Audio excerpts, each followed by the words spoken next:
दोस्तों, क्या आप जानते हैं बहुत सी ऐसी आध्यात्मिक धारणा है जो अस्तित्व की बात करती हैं, जो हमारे अंदर में ही निहित है, जिसे प्राण शक्ति, आत्मा, रूह या आत्मन कहते हैं। वैज्ञानिकों ने हमेशा ही इसके अस्तित्व पर सवाल उठाया है। यही नहीं, ऋषियों के ज्ञान पर भी कई बार प्रश्न उठाए गए हैं, जिसे फिर सत्य के बहुत करीब जाना गया। अतः यदि हम यह मान दें कि आत्मा का अस्तित्व होता है तो मानव रूप में कैसे जाहिर होगा। दोस्तों, इन सभी को संकलित कर एक प्रश्न का निर्माण होता है कि मानव शरीर में प्राण या आत्मा प्रवेश कैसे करती है। इस प्रश्न का उत्तर हमें 18 पुराणों में से एक गरुड़ महापुराण में मिल जाएगा। आइए हम आपको बताते हैं। गरुड़ पुराण के अनुसार आत्मा शरीर में प्रवेश कैसे करती है। नमस्कार दोस्तों, स्वागत है आप सबका आपका अपना चैनल आद्य शक्ति में। गरुड़ पुराण में जन्म और मरण, पाप पुण्य आदि अनेक विषय के बारे में विस्तार से बताया गया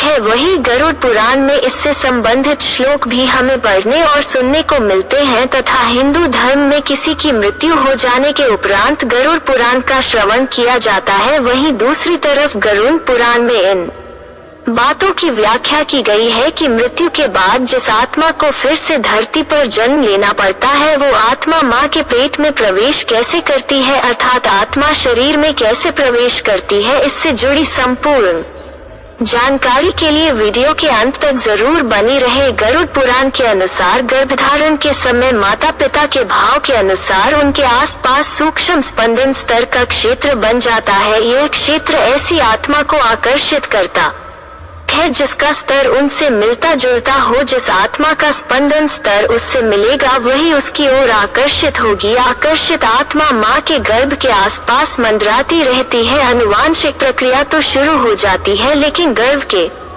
आसपास रहने से अब यह आत्मा महत्वपूर्ण हो जाती है और वो अपना बल लगाना शुरू कर देती है। ये अजीब कोशों के विभाजन को बढ़ा देती है। इस दौरान सबसे महत्वपूर्ण अंग जिसका गठन होता है वो हृदय है और इसके पश्चात विदेश से बाकी के अंगों को पोषक मिलने लगता है। यौगिक विज्ञान के अनुसार भौतिक शरीर के साथ साथ आध्यात्मिक शरीर का भी विकास होता है और प्राण शक्ति अर्थात आत्मा के बहाव के लिए संचार का मार्ग स्थापित होता है।